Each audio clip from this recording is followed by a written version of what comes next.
Now, if you're wondering how these two met, right? Let's just say it was love at first dance, right? Now, I don't know how many of you were paying attention when Q-Pei was saying her vows. Obviously, everyone, right? Right? Yeah, of course. Thank you. Right? And she said something along the lines of how Jon Ming danced into her life. Right? Now, how this actually happened was at a company event, right? And both of them were involved in a performance, right? Doing different dance numbers.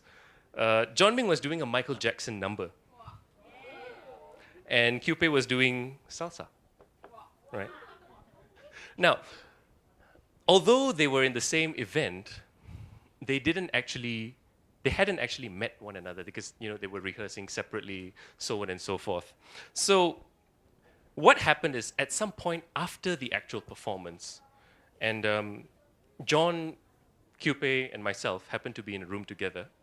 And here's where the details get a bit fuzzy because I may or may not have had a few drinks. But I think I said but I think I said something along the lines of, "Hey John, have you met Q-Pei?" And what happened? And John looked into her eyes, and for the benefit of the more Chinese-speaking ones among here, Fang Tian. Okay. She responded in kind, and today happened. Right now, I'll leave it to the others to share a little bit more about how these two met, about the courtship, and so on and so forth. But let me conclude with this, right? I believe that John will make a perfect husband. No, look. In most weddings, we make fun of the bridegroom and so on and so forth. So I'm going to say something good about John for once, right? Before I hand it over to the maid of honor, and she's going to say all these bad things, lah. Right. I believe that John is going to become a great husband because he has been practicing good husband principles from day one. Let me give you an example. Right. Now, early on, Q-Pei had a few concerns in the early days of this relationship, right? When she felt that, John could be moody sometimes and wouldn't say very much, especially in an argument, right? Now, you must understand that Q-Pei, being a trained psychologist, she's happy and contented and very well suited to talk about emotions, feelings, and all this touchy-feely stuff, right? So having John not say very much was not something she's used to. She wanted to examine the issue at hand, to come up with solutions, to fix it on the spot, to make up, so on and so forth. Right? And how do you do that when the other party isn't saying much? Now, it just dawned on me recently that actually, perhaps secretly, John was actually a genius. Right? And let me tell you what. You see, there is a cardinal rule in marriage, right? Which is, when you are wrong, you admit it. As a man. When you're wrong, you admit it. When you're right, you shut up. So John shutting up was a smart move. So he's going to make a perfect husband. Now, before we go on any further, before I say anything more lame, I would like to introduce the maid of honor and one of the bridesmaids, Caroline and Zelin, who will come up and say a few words.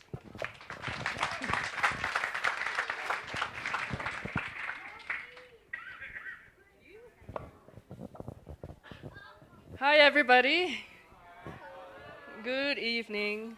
My name is Caroline. And my name is Zaleen. So we're gonna try to keep this short. Hang on.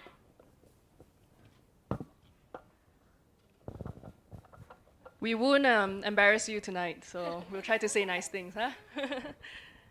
So, I've known Q-Pei for most of my life, ever since I was 8, really.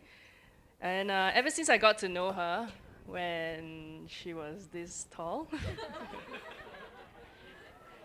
She still is. Well, she has been a very fantastic friend throughout. Together as a pair, we've gone on to forge relationships with different groups of people. starting from the Todd's group of people, on to Maddie's and the gals and so on. Q-Pei, you've been the pillar of cheerfulness. Okay, in our high school group of 5, as you still are today, you know how to bring out the laughter and joy from people around you.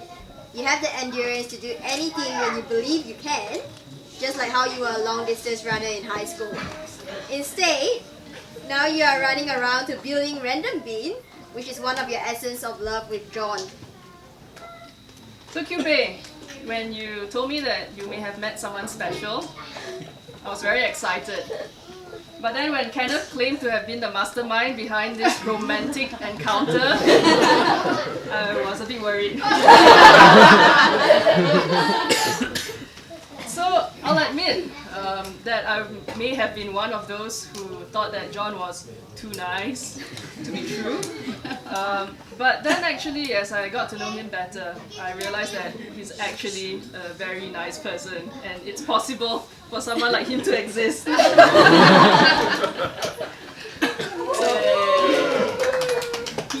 So Jon stands up for Q-Pei. He shows up as her knight in shining armor, especially when they get terrorized by Kenneth's short jokes. He's always there. Jon is always there to protect her.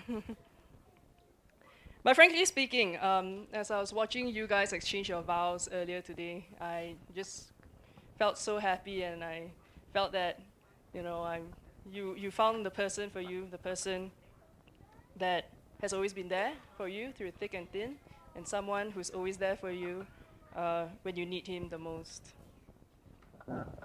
Q-Pei and Jon, we are beyond excited to witness Jom Kawin today. Everyone, please Instagram all your pictures. The effort you have DIY'd for this wedding is like what anyone is envious of on Pinterest. We wish you, the both of you, a lifetime of love and joy, a life of ease and abundance, surrounded by family and friends like we have here today. Let us all raise a glass of toast to our newlyweds. May your love be added, may it never be subtracted. May your household multiply, and may your hearts never be divided. Cheers! Cheers!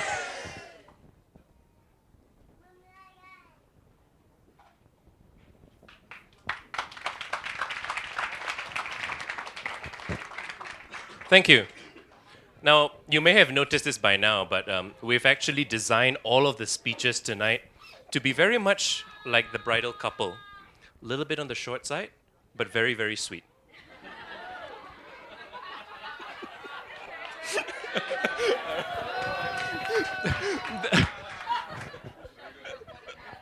The next person we're going to invite up is Jasmine, a longtime friend and mentor to Jon Ming, who has been a key founding member of Epic as well.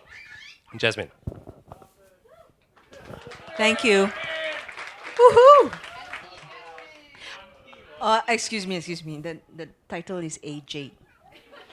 I thought Jon, didn't you do the briefing? No, well, don't worry. I'm honored.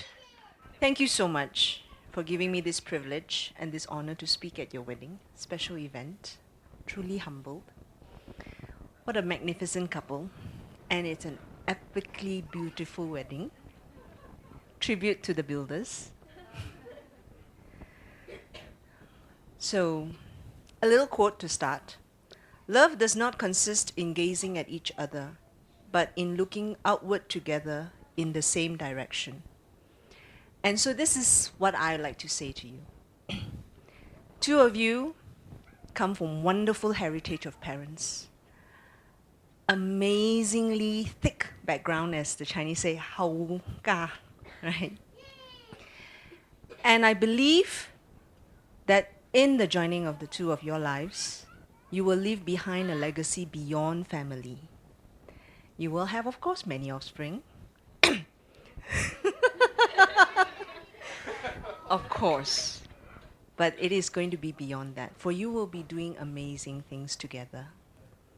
And when we talk about intergenerational impact, a legacy that is beyond yourself, I believe the two of you will do that. And so, in the tradition of keeping it short and sweet, I will just recite this little thing which I thought befitting the two of you. Thou God, whose high eternal love is the only blue sky of our life, clear all the heaven that bends above the life road of this man and his wife. May these two lives be but one note in the world's strange sounding harmony, whose sacred music e'er shall float through every discord up to thee. As when from separate stars two beams unite to form one tender ray, as when two sweet but shadowy dreams explain each other in the day, so may these two dear hearts one light emit, and each interpret each. Let an angel come and dwell tonight in this dear double heart and teach. God bless.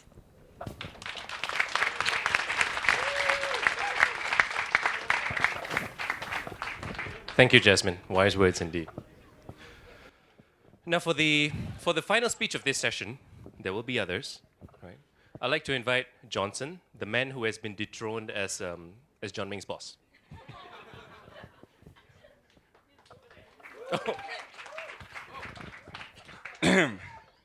So now that the cat is out of the bag, that I am Jon Ming's boss.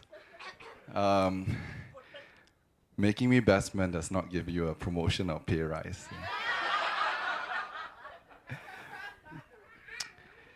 So forgive me if I appear nervous. I'm quite cold and I don't have a jacket. I'm truly very honored and privileged to be your best man. I think that one trait that Jon has that I noticed when I started hanging out with him was that he has many, many friends. And many friends from many circles.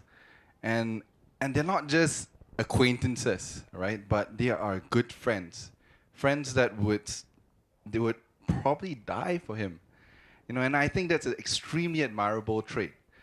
And they say that, if you judge a man's character by the company that he keeps, just take a look around Jon Ming and the people that he holds, excluding me, of course, And you see many amazing people, So I really feel extremely honored to be your best man.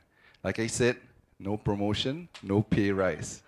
Okay, but let me just establish some connection, probably because some of you might be wondering, how in the world, is it just because it's he's pulling off some professional maneuver? I've actually known Jon for a long time. In fact, my dad and Jon Ming's dad actually comes from the same school from Taiping. And we've actually known each other for a long time, since we were actually very small, where we used to attend different parties together. I remember playing basketball together, but we weren't too close. Following the years, I started to get closer towards Qi-Ming, because Qi-Ming was actually the same age as my brother. And he used to attend the same tuition, and he would stop by at my house after tuition before I think his mom or dad picks him up. And so that's how I got to know Qi-Ming. Following that, I actually got closer to Ken, right? Before Ken was probably worship leader and everything, we had some fun. Ken and I were the same age, right? So we had a lot of fun together. It's good, good fun, clean fun. Just to just try to make it sound extra dramatic. And yeah, but I think then about 6 years ago, I started to know Jon, and how I got to know Jon was really through a session that was led by Auntie Jasmine, sorry, AJ, where essentially we were looking to learn about leadership and ways of how to get better as a person. And he walked in super awkward and stuff together with Sam, the other groomsman. Sam? Right. Yeah, so Sam brought him in, kind of dragged him in, and he awkwardly walked in. Just so you know, guys, in case you think that the John that you saw up there saying such articulate words and sounding so eloquent is the John that we all know, yeah, I think you've been misled, or yeah, that's just marketing. But he honestly, when we first met him, he was, I think, articulate and eloquent was not the words to describe him. I'd rather awkward and shy would be more apt, right? I mean, in fact, the first public speaking engagement that John was forced to do started with, "Hello, my name is Jon Ming. Come join us, okay? Thank you. Bye bye." That's pretty. To just sum it up, that's pretty much how he did it. But it's been a great privilege to be able to be part of this whole journey, to see the person that you are today, to see you perform during your stag party. Don't worry, guys, good, clean, fun, right? But he did it like a champion. Not only did he dance that night, he also sang, he also spoke, he also arm wrestled an Irishman, or probably a man in an Irish pub. And he won. So it's really an honor and privilege. I really appreciate to be part of this part of your life. As a friend, just like I think Kenneth mentioned earlier, he's a man's man. Besides the obvious things like being able to operate hand tools and power tools and build stuff and all the macho stuff. I think what really defines him as a man's man is because Jon Ming is a person that listens. All right, he listens. He's there for you. I know it sounds, so to some macho men, it might sound very feminine and sensitive and things like that. But that's really what he is, and he's not uncomfortable with it. And he gets to the heart of the matter. He tells it for what it is. He gives it up straight to you. And he doesn't beat around the bush, Although he may seem like a sheepish, shy guy, he's actually stronger than you think. And the thing about him is he's also always on your side. He's always there for you. He's loyal. And in fact, when we started Epic, Jane was, I think after Jasmine, then there was Jane. Jane, she's actually my wife as well. She works with Epic. So in a way, it could have been my charm, But the thing is, you can't really, I don't think John would fall for my charm in that way, But John was the somewhat third teammate, that really committed to Epic. So personally, I think it means a lot to us. Starting at number 3, where that time he said, "Johnson, I'm joining you. I'm quitting my job." I said, wait a minute. I didn't even ask you. I don't even have any money to pay you. And say, never mind, we'll figure it out together. That means so much. And to be able to grow it for the last 4 years and now be an organization that's growing with 35 people at this point in time, growing to probably 50 by mid-year. I don't mean to scare you. He's our CFO, by the way. He's extremely loyal, and I think that's a very great trait about him. But I think the thing that defines John is that always consistent. It's consistently lame and silly. He's caring and kind. Yeah, you've heard that over Q-Pei's vows. He can also be frustrating and confusing, but also very responsible and diligent. But I think most importantly, John is consistently John. You know what to expect from John. If you could liken him to a food, he'll be chicken rice. All right, chicken rice, it's simple, practical, and consistently satisfying. Right? Everyone loves chicken rice. I love chicken rice. Yeah. I love you, right? Yeah.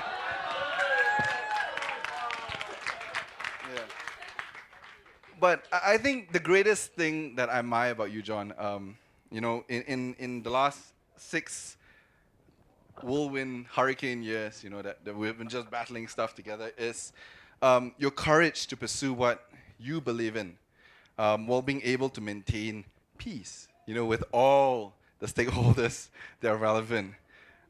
Moving by your own convictions, he is able to do it extremely graciously with minimal to no damage at all. See, I'm reading from this book because it is actually important that I follow this. See, for me, starting my own company may have been tricky, needing to convince first myself, and then convince my family members, and then my mom, about the vision of what we're trying to do. However, I know for a fact that it would have been a lot harder should my dad had been alive. So God knows the challenge that you had to face. As a Chinese boy, where your culture, highly regards the approval, our culture highly regards the approval of our parents, before we do anything, let alone the approval of a father. Stacked with the fact that Uncle Lee Sun is highly intelligent, obviously very witty, very wise, super accomplished in his field of chartered accountancy. Add that with the fact that not only is he magic with numbers, he is also a magic with words, dishing out orgasmic tunes under the guise of the legendary Rap Daddy. All right? Give it up for Rap Daddy, guys. That's right. If you don't know Rap Daddy, please YouTube that. Rap Daddy. Okay, and the word on the street is that what Rap Daddy wants, Rap Daddy gets. Right? But Jon Ming said no. And I really and to see your family, your parents, Auntie Honey, Uncle Lee Soon, give so much support to what you do, as CFO of Epic, and making random beans with Q-Pei. It really shows what you've actually been able to accomplish. I believe as an Asian child, somewhere in the middle of reaching your dreams and convincing your parents lies the makings of greatness. Not many people are able to achieve that, but you were able to do that, and I truly admire you for that. Respect, really. Now, I have probably oversold Jon Ming. That's kind of my job. I'm an optimist. But let me state very clearly that he is far from perfect. And that is why I think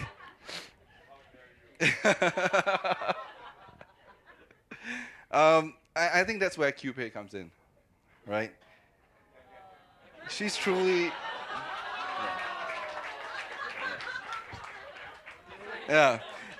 truly a woman who loves Jon so much. I mean, you don't get people staying up at night, in a workshop, beating nails away and drilling stuff. And no, seriously, this is carpentry, okay?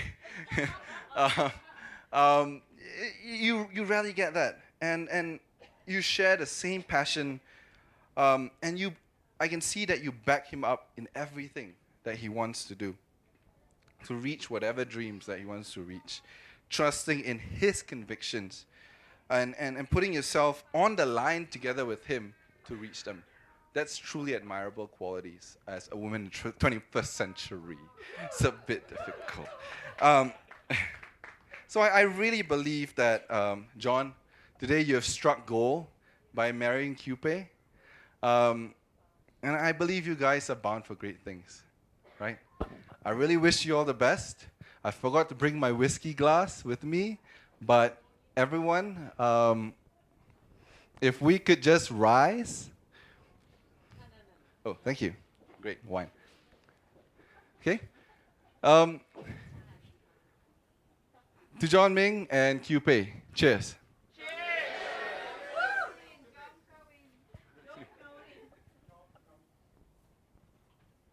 Thank you.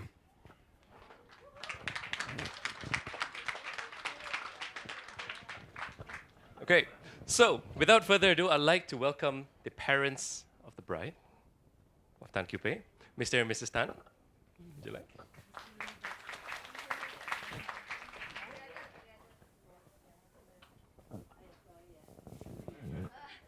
Thank you for all the attendance. Actually, my voice spoiled today. Sorry for that. But actually, I have a small speech for the new couples. You know, I just want to give my English is not very good. Very sorry, but I want to make you understand that. I just want to give a 3B to Q-Pei and John. It's not beer, ball, and barbecue, okay? My first B is be yourself, okay? Second B, be honest. There's our family policy, okay? And the third B, John and Q-Pei, can you please stand over here?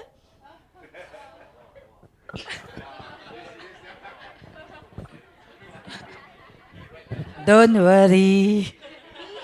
Yeah, be happy, yes. And the third B is very important, okay? Can everyone give me a support? Yeah.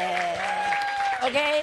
And the third B is Q-Pei, you be a good wife to Jon Ming, okay? Yeah.